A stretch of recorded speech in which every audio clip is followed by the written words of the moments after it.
बिस्मिल्लाहिर्रहमानिर्रहीम। ओके बेटा, स्टार्ट करते हैं। तो बेटा लास्ट टाइम जो टॉपिक हमने स्टार्ट किया था that is exchange rate determination. इसके अंदर हम लोगों ने क्या क्या डिस्कस किया था, मैं थोड़ा सा ब्रीफली आपको पहले एक्सप्लेन कर देता हूँ, देन फिर हम इसको कंटिन्यू करेंगे फर्दर। इसके अंदर हमने डिस्कस किया था कि एक्सचेंज रेट जो है इक्विलिब्रियम वो कैसे कैलकुलेट किया जाता है।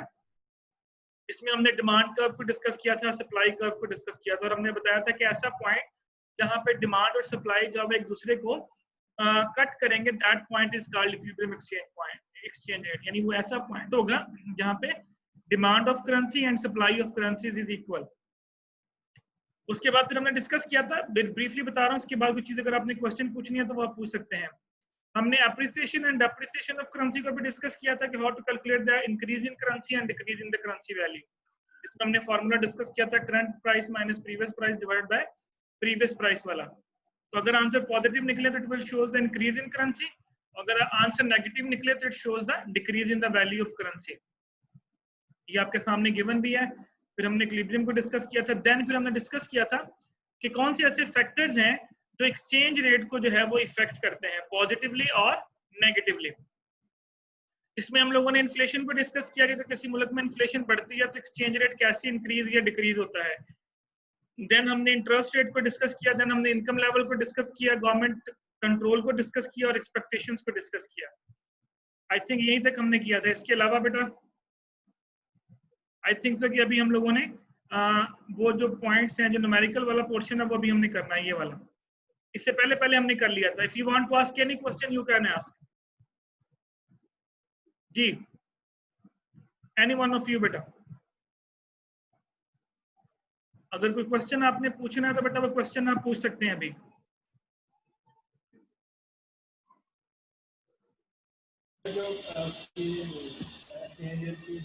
समा बेटा जरा माइक अपने मुंह के करीब करके बात करें, आपकी आवाज बिल्कुल सुनाई नहीं देती। आप क्या बोल रहे हैं? आप खुद ही बोली जा रहे हैं, किसी को समझ नहीं आ रही क्या बोल रहे हैं। मैं कह रहा हूँ जो factor that influences exchange rate है, स्लाइड नंबर है ये 9 है।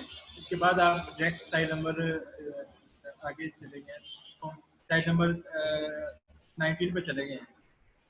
तो ये मैंने एक्सप्लेन कर दी थी ना चीजें बेटा, ये मैंने एक्सप्लेन की तो हुई हैं। इन्फ्लेशन अगर किसी मुल्क में बढ़ती है तो कैसे इंक्रीज कैसे डिक्रीज करना है आप लोगों ने।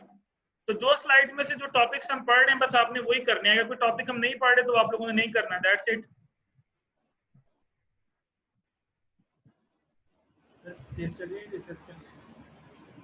ओके, आज जो हम डिस्कस करेंगे बेटा वो हम डिस्कस करेंगे कि आपका जो expectations of speculating on anticipated exchange rate. अगर आपको याद हो तो हम बार बार ये डिस्कस कर रहे थे कि हम लोग पढ़ रहे थे कि अगर आपको इन्वेस्टमेंट उस मुल्क में करनी चाहिए जिसकी करेंसी अभी वीक है और फ्यूचर में स्ट्रांग होने के चांसेस हैं, और हमें बोरोइंग वहां से करनी चाहिए जिसकी करेंसी अभी वीक है और फ्यूचर में स्ट्रांग होने के चांसेस हैं। इसको आज हम न्यूमेरिकली प्रूव करेंगे कि क्या वाकई ऐसा होता है कि अगर किसी मुल्क के अंदर करेंसी अभी वीक है और फ्यूचर में वो स्ट्रांग होने के चांसेस हैं तो क्या उससे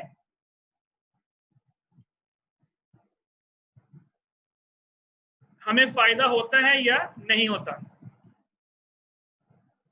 ये जो बीच में लाइनें लगा रहे हैं ना बेटा, ये मेरे पास अभी नाम आपके हाईलाइट होने शुरू हो जाने, तो आप जरा अपने हाथों को जरा कंट्रोल में रखें, ये लाइन वगैरह ना लगाएं स्लाइड्स के ऊपर।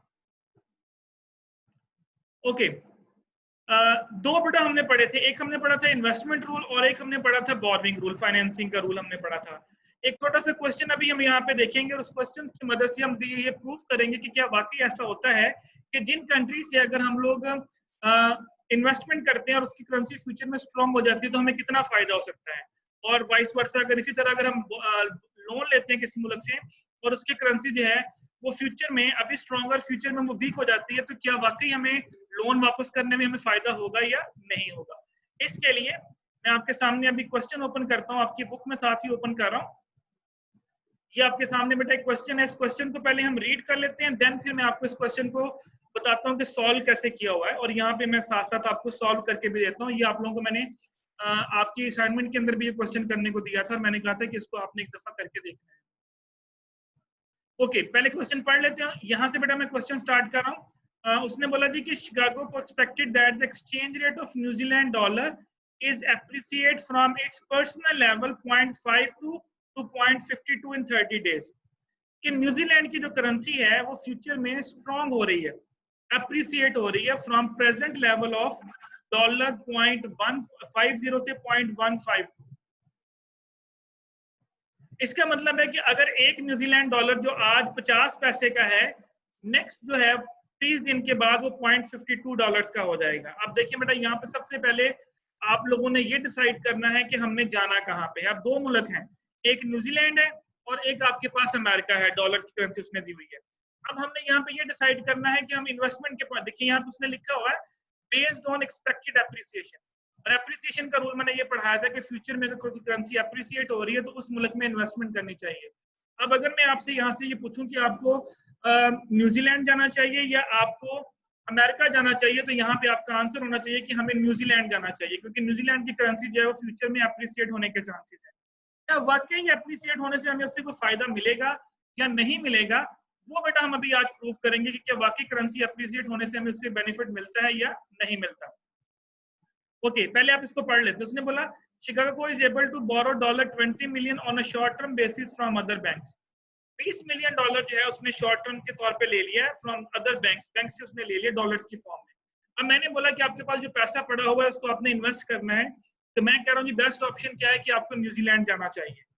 Okay, present short term interest rates annualised in the interbank are as follows. ये बेटा लोन के जो है वो इंटरेस्ट रेट्स हैं जो आपने लोन लेना है या लोन आपने देना है, वापस करना है। यूएस डॉलर, अगर आप डॉलर से लेते हैं तो लैंडिंग रेट इज 6.72 और बोर्विंग रेट इज 7.20। अगर आप अमेरिका से लोन लेंगे तो आपको 7.20 पे इंटरेस्ट पे लोन मिलेगा। और इसी तरह अगर न्यूजीलैंड पे है तो वहां पे जो बोर्विंग रेट है वो 6.96% और 6.48% है। ये तो रेट्स उसने गिवन कर दिया आपको इंटरेस्ट रेट।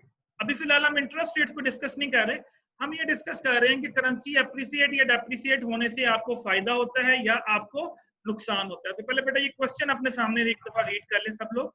मैं फिर इस क्वेश्चन को आपको स्लाइड्स के ऊपर वापस लेके जाता हूँ कि उसने वहां इसको कैसे सॉल्व किया हुआ है, और वन बाय वन हम वहां पे इसको स्टेप बाय स्टेप सॉल्व करेंगे। क्वेश्चन समझ आ गया बेटा?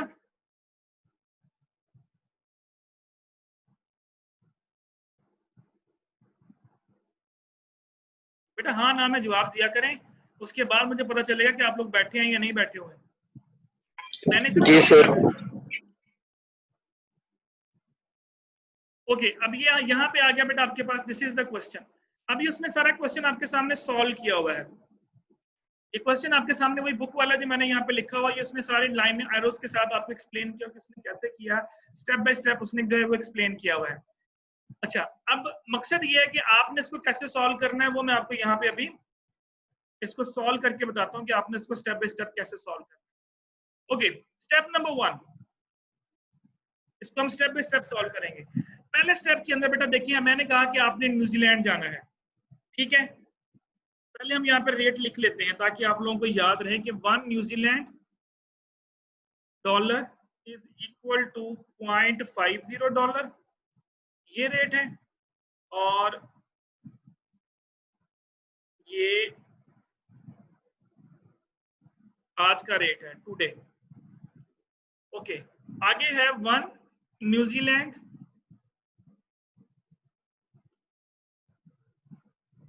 डॉलर इज इक्वल टू $0.52, और ये रेट है बेटा आपका 30 डेज के बाद।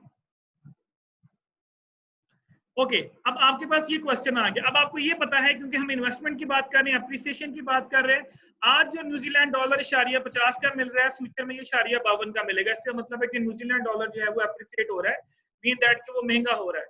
तो स्टेप नंबर 1 मैंने ये कहा था कि आपने हमेशा उस मुल्क में जाना है जिसकी करेंसी फ्यूचर में अप्रिसिएट होने के चांसेस है।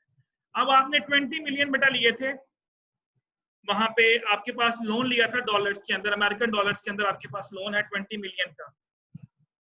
इसको आप डिवाइड करेंगे, जी करें जरा, 0.5 से इसको डिवाइड करें। आज का रेट है 0.5, क्या आंसर आता है? जरा कैलकुलेटर अपने पास रखें। 40 आता है। कि कितना आंसर आया? 40। इसका मतलब है कि आपके पास 40 मिलियन आ जाएगा न्यूजीलैंड डॉलर्स। ओके, अब ये इसी तरह बेटा किया हुआ है, देखिए बोरो 20 मिलियन और उसने आपको 0.5 के साथ उसको एक्सचेंज किया तो 40 मिलियन आपके पास न्यूजीलैंड डॉलर्स आ गए। ये कैसे एक्सचेंज किया, ये मैंने आपके सामने लिख दिया। अब आपने 40 मिलियन न्यूजीलैंड डॉलर जो है वो अब आपके पास आ चुका है। अब आपने करना क्या है, अब आपने ये 40 मिलियन जो है ये इन्वेस्ट करना है न्यूजीलैंड के अंदर। स्टेप नंबर 1 हो गया। स्टेप नंबर 2 बेटा, अब आपने इसकी इन्वेस्टमेंट करनी है। अब इन्वेस्टमेंट आपने करनी है तो अब वहां पे जो न्यूजीलैंड का रेट जो दिया था, जो लैंडिंग रेट है बेटा जो न्यूजीलैंड का, वो था 6.48। ठीक हो गया। वो जो पीछे क्वेश्चन के अंदर मैंने आपको दिखाया था, अगर आप यहाँ पे बुक के साथ ही देखें तो मैं आपको दिखा भी देता हूँ। ये देखें, न्यूजीलैंड के अंदर जो लैंडिंग रेट है दैट इज 6.48। एक सेकंड बेटा जरा होल्ड कीजिएगा, मैं कॉल ले लूं।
काफी है।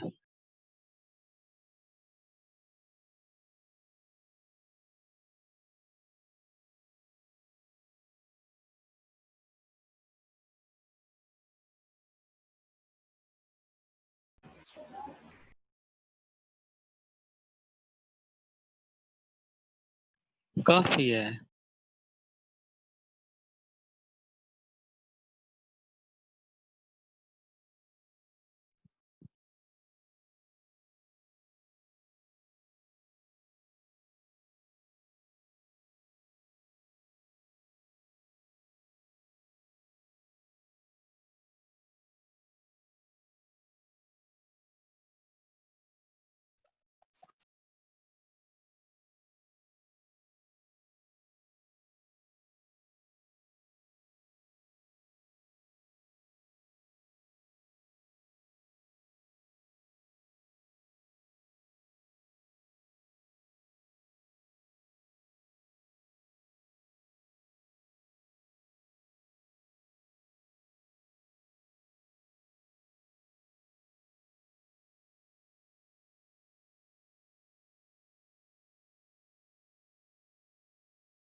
आरिफ, ये फोटो कहाँ की है?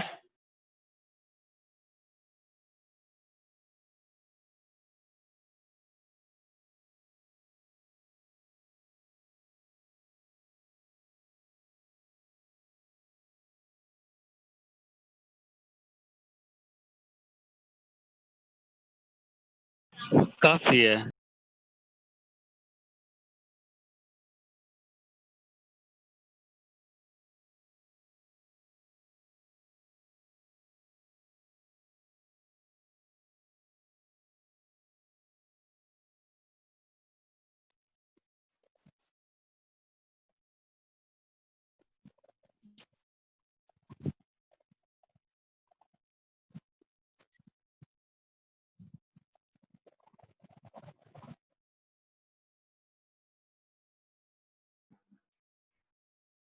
ओके बेटा, तो पहला स्टेप बेटा हमने क्या किया, हम लोगों ने डॉलर्स के अंदर हम लोगों ने लोन लिया था। और अब याद रखिएगा, लोन हमने डॉलर्स में लिया है क्योंकि हम लोगों ने न्यूजीलैंड में जाना था।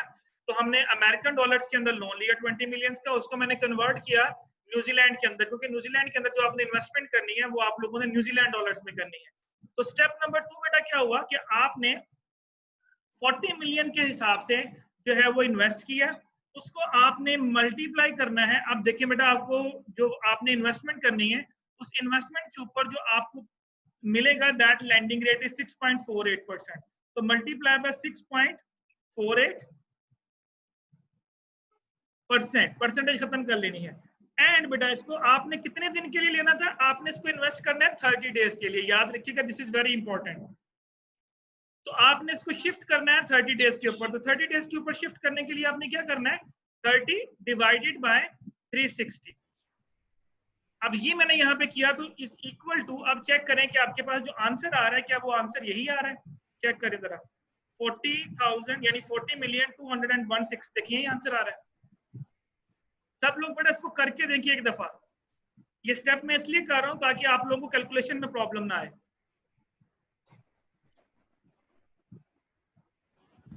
ये हमारे पास जो आंसर निकलेगा, ये जी बेटा कैलकुलेट करें, ये हमारे पास जो आंसर निकलेगा ये टोटल आपकी अर्निंग आ जाएगी, जिसमें प्रिंसिपल प्लस इंटरेस्ट दोनों शामिल है, यानी आपकी प्रिंसिपल अमाउंट प्लस आपकी इंटरेस्ट अमाउंट दोनों शामिल होगी। जी कैलकुलेट करें, यही आ रहा है 40,216। जी उसामा सही नहीं आ रहा मेरे पास।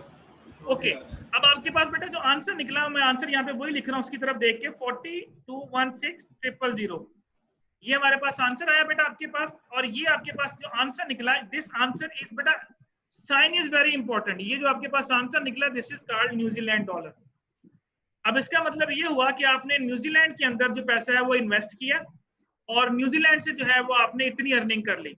अच्छा अब जाना तो आपने अपने मुल्क में है, स्टेप नंबर 3। अब आपने सर इसका आंसर सही नहीं आ रहा है, क्या आ रहा है बेटा, ये पूछ रहा हूँ मैं आप लोगों से, क्या आंसर आ रहा है? इसका आंसर जो ऊपर आपने लिखा हुआ है वो परसेंटेज निकाल के ना 2.6 आ रहा है। 216 आ रहा है, चलो ऐसे कर लो, चले मैं आपको ऐसे बता देता हूँ, चले ये आ गया, ये आ रहा है 216,000, ये आ रहा है 1.6 बस यही आ रहा है, ये आ रहा है। चलो मैं आपको बता देता हूँ, ठीक हो गया। अच्छा चले मैं ये आपको थोड़ा सा और आसान कर देता हूँ आप लोगों के लिए। ये जो आपने कैलकुलेशन की, ये आपके पास जो आंसर निकलेगा ये आपका निकला इंटरेस्ट जो आपने वहां पे कमाया न्यूजीलैंड के अंदर, 2,16,000 रुपया। अच्छा अब आपके पास जो टोटल अमाउंट है वो बनेगी प्रिंसिपल प्लस इंटरेस्ट। क्या आपने प्रिंसिपल कितनी अमाउंट थी आपकी और आपके पास इंटरेस्ट कितना कमाया, तो ये आ गया 40 मिलियन प्लस 216,000। अब ठीक है, आप समझ आ रही है, 240,216,000 आपके पास ये न्यूजीलैंड डॉलर था। चले मैं इसको एक स्टेप और इंक्रीज कर दिया ताकि आप लोगों की जो कंफ्यूजन है वो दूर हो जाए। आप देखें अब ठीक है, 40 मिलियन 6.48 के साथ हमने इन्वेस्ट किया, तो उसके ऊपर जो हमारा इंटरेस्ट बना वो बना 2,16,000। अच्छा अब 40 मिलियन तो आपने इन्वेस्ट किया था, 2,16,000 उसके ऊपर आपको एक्स्ट्रा मिला, तो टोटल आ गया 40 मिलियन प्लस 216, तो आपके पास 40,216,000 आ गया। जी आप सही है? मेरी आवाज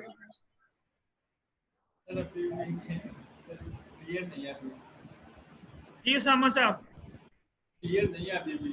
क्या है फिर? बाकी लोग भी कर लेंगे बेटा, उसने सिर्फ करना है, बाकी लोग मुझे बताएं आंसर सही है या नहीं सही।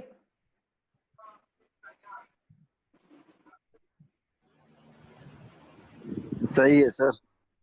कम से कम मुझे बताएं तो सही बेटा आंसर ठीक है या नहीं ठीक है। एक बंदा कर रहा है,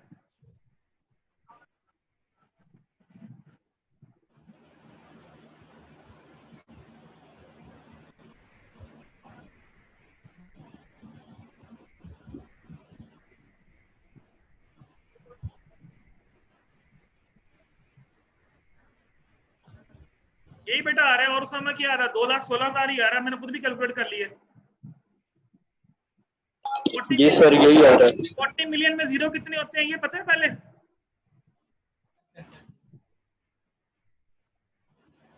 यही आंसर आ रहा है बेटा, ठीक है मैंने भी करके देख लिया कैलकुलेटर के ऊपर। ओके आंसर निकलेगा आपका 2,16,000। ये 2,16,000 बेटा जो निकला, ये आपका आंसर निकला कितने, ये आपका इंटरेस्ट निकला जो आपने न्यूजीलैंड में कमाया। तो टोटल पैसा बेटा कितना था, इंटरेस्ट प्लस प्रिंसिपल। जी क्या हुआ? आवाज कम आ रही है आपकी। अब बेटा आपने इन दोनों को प्लस करना है, प्रिंसिपल प्लस इंटरेस्ट, आपने इन दोनों को ऐड करना है। तो आपके पास 40 मिलियन प्लस 2। अब ये वो पैसा है 40,216,000, ये जो उसने डायरेक्ट यहाँ पे लिख दिया स्टेप नंबर 3 के अंदर, ये ऐसे आया है। बताने का मकसद मेरा ये है कि ये पैसे कैसे आए हैं, उसने ऐसे कैलकुलेट करके यहाँ पे लिखे। स्टेप नंबर 3, अब आपने न्यूजीलैंड में बेटा ये कमा लिया, अब आपने दोबारा सही वापस थोड़ा आना सा है। मसला आ रहा है। ये आ रहा है? सही है, जवाब में मसला आ रहा है। 40 मिलियन है तो 1 मिलियन में 10 लाख होते हैं। हाँ जी, 40 के आगे 6 जीरो लगा दो। चलिए ठीक हो गया सर, मैं वही देख रहा था कि ये उसने कैसे हाँ, यही तो बेटा मसला हमें कि हमें जीरो का ही तो पता नहीं कितने जीरो लगने हैं। मिलियन में 6 नहीं जीरो नहीं होते हैं मुझे ना, तो मिलियन में नहीं, 6, वो मुझे आसानी के पता लिए है। बता रहा हूँ बेटा, आसानी के लिए बता रहा हूँ, मिलियन में 6 जीरो होते हैं ना, तो जितने मिलियन उसके आगे 6 जीरो लगा दिया करे। ठीक हो गया। मैं आसानी के लिए बता रहा हूँ सबके लिए। वो जो सामा साहब है वो यही काम कर रहे हैं कि उनसे यही मिलियन के जीरो गलत लगा रहे हैं, इसलिए आंसर गलत आ रहा है उसका। जितने मिलियन है उसके आगे आपने 6 जीरो लगा देने हैं। ओके, ये बेटा आपके पास आ गया न्यूजीलैंड को, अंदर हमने इन्वेस्टमेंट कर दी। अब ये न्यूजीलैंड वाली इन्वेस्टमेंट हम वापस लेके आएंगे कहाँ पे, अब हमने अमेरिका में वापस लेके आनी है। तो अब आप इसको दोबारा कन्वर्ट करेंगे डॉलर्स के अंदर, तो बेटा 40216000। अब आपने रेट था बेटा पहले 0.50, 30 दिन के बाद रेट हो गया 0.52, तो अब आपने इसको मल्टीप्लाई कर देना है 0.52 के साथ। देखिए अब कितने पैसे बने, देखिए जरा 20 मिलियन हमने लगाया था, अब देखिए वो जो 20 मिलियन है वो कितना बन गया, जरा मल्टीप्लाई करें।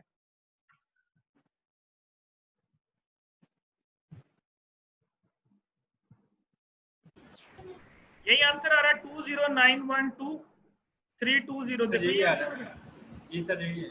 यही आ रहा है। और ये हमारे पास क्या आ गया बेटा, ये हमारे पास डॉलर्स आ गए। अब अंदाजा करें कि जो वो 20 मिलियन जो डॉलर थे वो अब 20 मिलियन से थोड़े ज्यादा हो गए। अब देखिए आपके सामने आपको नजर भी आ रहा है कि डॉलर जो है वो हमें ज्यादा मिले हैं। लगाए हमने 20 मिलियन थे, लेकिन अब जो आंसर निकला है वो 20 मिलियन से ज्यादा है। लेकिन अब ये तो हो गया बेटा वो वाला जो हम लोगों के पास आया डॉलर्स, लेकिन हमने जो लोन लिया था वो वापस भी तो करना है ना। अब जो हमने अमेरिका से लोन लिया था, पहले अब उसका इंटरेस्ट तो कैलकुलेट करो ना कि हमने कितना लोन लिया। अभी हम वापस करने जा रहे हैं।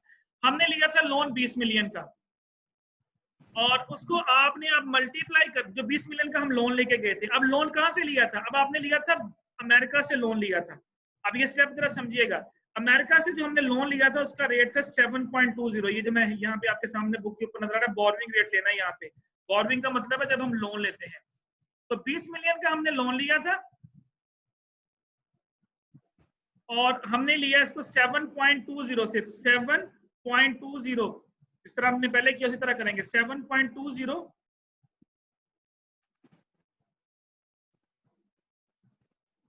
% कितने दिन के लिए लिया था, 30 डेज के लिए। 30 डिवाइडेड बाय 360। जी बेटा आप बताएं कितना आंसर आता है, चेक करें जरा।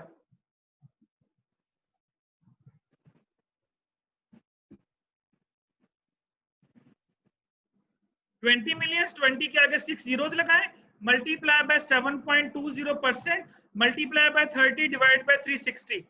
टेल मी द आंसर, कितना इंटरेस्ट जो है हमने बैंक को वापस करना है 20 मिलियन के ऊपर जो हमने लोन लिया था, उसके ऊपर हमने कितना इंटरेस्ट जो है वो बैंक को वापस भी तो करना है ना। फिर देखेंगे हमें प्रॉफिट कितना बनता है, बनता भी है कि नहीं बचता।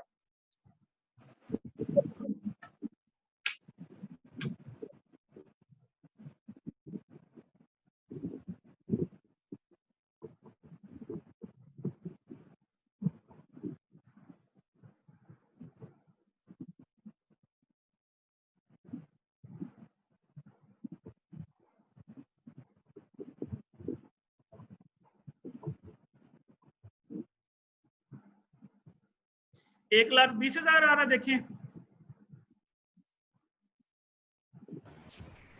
जी सर यही आ रहा है, 1,20,000। $1,20,000 आ रहे हैं, इसका मतलब अब ये वो जी 1,00,000, सर। ओके, ये 1,20,000 बेटा वो डॉलर है जो हमने इंटरेस्ट के तौर पे किसको देने हैं, हमने बैंक को देने हैं। अच्छा, अब जो हमने, अगर आपने प्रॉफिट निकालना है, आपने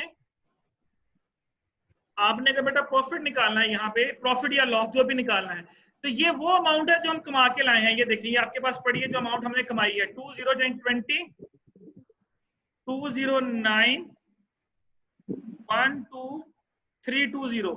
ये वो डॉलर है जो हम कमा के लाए हैं न्यूजीलैंड से। लेकिन इसमें से हमने कितनी अमाउंट जो है वो बैंक को पे करनी है बेटा। अच्छा, अब यहाँ पे वंस अगेन प्रॉफिट निकालने से पहले मैं थोड़ा सा और आसान कर देता हूँ। यहाँ पे अगेन बेटा हम यहाँ पे लिख लेते हैं प्रिंसिपल, आपकी आसानी के लिए, ताकि आपको समझ आए कि ये स्टेप कैसे किए हुए हैं। प्लस इंटरेस्ट, अब आपने जो बैंक को वापस करनी है वो कितनी अमाउंट वापस करनी है, तो प्रिंसिपल बेटा उसको आपने 20 मिलियन वापस करनी है प्लस 1,20,000 जो है वो आपने बैंक को इंटरेस्ट वापस करना है। तो ये कितना बनेगा, ये बनेगा 21,20,000। ये वो पैसे हैं जो आपने अमेरिका के बैंक को जो है वो वापस करने हैं, जिसमें 20 मिलियन इंटरेस्ट का है, और सॉरी प्रिंसिपल अमाउंट है 20 मिलियन और 1,20,000 उसके ऊपर आपने उसको इंटरेस्ट वापस करना है। तो ये वो अमाउंट है जो आपने उसको वापस करनी है। ये वाली कमा के कितनी लाए हैं, ये बेटा आप कमा के लाए हैं 29,12,320 और वापस कितनी करनी है 21,2,000। तो इसमें से माइनस कर दें 21,2 1 2 3 4 करें जरा माइनस, क्या आंसर आता है। अगर आंसर पॉजिटिव निकला है तो प्रॉफिट है, अगर आंसर नेगेटिव निकले तो आपको लॉस हो रहा है। देखिए यही आ रहा है 792,320 करके देखिए इसको माइनस। सर यही आ रहा है, पॉजिटिव आ रहा है 7,900। अब इसका मतलब $7,92,320 जो है ये आपको प्रॉफिट हो रहा है, जिसमें आप लोगों ने सारी की सारी इन्वेस्टमेंट वापस भी कर दी, इसमें आपने लोन भी वापस कर दिया, उसका इंटरेस्ट भी वापस कर दिया, फिर भी आपके पास जो नेट अमाउंट है वो $7,92,320 जो है वो आपको बच रही है। अब ये पैसे क्यों बचे आपको, हालांकि कुछ भी नहीं किया आपने सिंपल ये किया कि आपने $0.5 के साथ न्यूजीलैंड में इन्वेस्टमेंट की थी और 0.52 के साथ कन्वर्ट बैक किया। क्यों कन्वर्ट बैक किया, क्योंकि उस वक्त जो रेट है वो एक्सीड कर गया था। तो बेटा हम यही पढ़ते आए हैं हमेशा कि उस मुल्क में जाओ जिसकी करेंसी आज वीक हो और फ्यूचर में स्ट्रांग होने के चांसेस हो। तो देखें आपको सिर्फ एक्सचेंज रेट ने $7,92,320 का जो है वो प्रॉफिट दिया, और यही बेटा आपकी स्लाइड के अंदर सारी कैलकुलेशंस की हुई हैं। स्लाइड में शायद आपको कैलकुलेशन इस तरह समझ ना आए जिस तरह मैंने अभी आपको एक्सप्लेन किया, तो यहाँ से आपको ज्यादा अंडरस्टैंडिंग हो जाएगी किस तरह से ये कैलकुलेशन लेंगे। इसी तरह आपने स्टेप बाय स्टेप इसको सॉल्व करना है। तो ये था बेटा। अब देखिए हो सकता है कि आपसे कहा जाए calculate the profit and loss, ये नहीं कहा जाए कि करेंसी इंक्रीज हो रही है डिक्रीज हो रही है, तो बेटा आपने एक्सचेंज रेट से खुद आइडिया लगाना है। मैं अगर आपको ये पेपर में सपोज क्वेश्चन दे देता हूँ, मैं आपको ये सारा क्वेश्चन लिख देता हूँ कि जितने न्यूजीलैंड डॉलर है फलानी इतनी अमाउंट है, अब आपसे मैं कहता हूँ जी कि प्रॉफिट या लॉस निकालें, तो बेटा आपने वहां पे खुद अंदाजा लगाना है कि आज रेट ये है, 30 दिन के बाद रेट ये हो रहा है, तो कौन सी करेंसी अप्रिशिएट या कौन सी डेप्रिशिएट हो रही है। तो अगर वो इन्वेस्टमेंट की बात कर रहा है तो फिर आपने उस मुल्क में जाना होगा जिसकी करेंसी फ्यूचर में स्ट्रांग होने के चांसेस है, जैसे मैंने अभी न्यूजीलैंड की बात की। इस क्वेश्चन में कोई प्रॉब्लम है तो यू कैन आस्क बेटा any question, any one of you. Excuse me sir. जी जी पूछिए बेटा। सर पहले हमने इंटरेस्ट अप्लाई किया 6.48, फिर सेकंड में हमने 7.20 अप्लाई किया, ये क्यों किया, यही तो बेटा बता रहा था मैं आपको। देखें आपने जब न्यूजीलैंड गए तो आपके पास सिर्फ 40 मिलियन। अब ये क्वेश्चन अगर आप देखिए ना, ये वाला ये क्वेश्चन के अंदर बेटा रेट्स गिवन किए, मैंने खुद नहीं दिए हुए, ये देखें न्यूजीलैंड के अंदर लैंडिंग रेट है 6.48 और बोरोइंग रेट है 6.96। तो हम न्यूजीलैंड में इन्वेस्ट कर रहे हैं तो लैंडिंग रेट लगेगा। अगर मैं न्यूजीलैंड से बोरो करता तो मैं ये 6.96 वाला रेट लगाता। इसी तरह जब यूएस डॉलर में वापस आए तो यहाँ पे लैंडिंग रेट है 6.72 और बोरोइंग रेट है 7.20। तो डॉलर में हमने बोरो किया था, हमने लोन लिया था डॉलर में, इस वजह से यहाँ पे जो बोरोइंग रेट है वो 7.2 लगाया। तो जब वापस करना है तो 7.2 पे वापस करना है, जब इन्वेस्ट किया था तो 6.48। फिर भी आप देखें अगर आप यहाँ पे क्वेश्चन करें तो आप ये भी तो कह सकते थे ना कि सर कमाया तो हमने 6.48 के साथ है, वापस हम 7.20 पे कर रहे हैं, फिर भी हमें प्रॉफिट कैसे हो गया। बेटा देखिए फिर भी एक्सचेंज रेट जो है वो आपको प्रॉफिट दे रहा है, हालांकि आपने कमाया 6.48 के है और वापस आप कर रहे हो 7.20, but still you are earning profit 7,92,000। Reason is that कि आपका जो एक्सचेंज रेट है, जो करेंसी कन्वर्जन है, वो आपको प्रॉफिट दे रही है। जी बेटा समझ आई?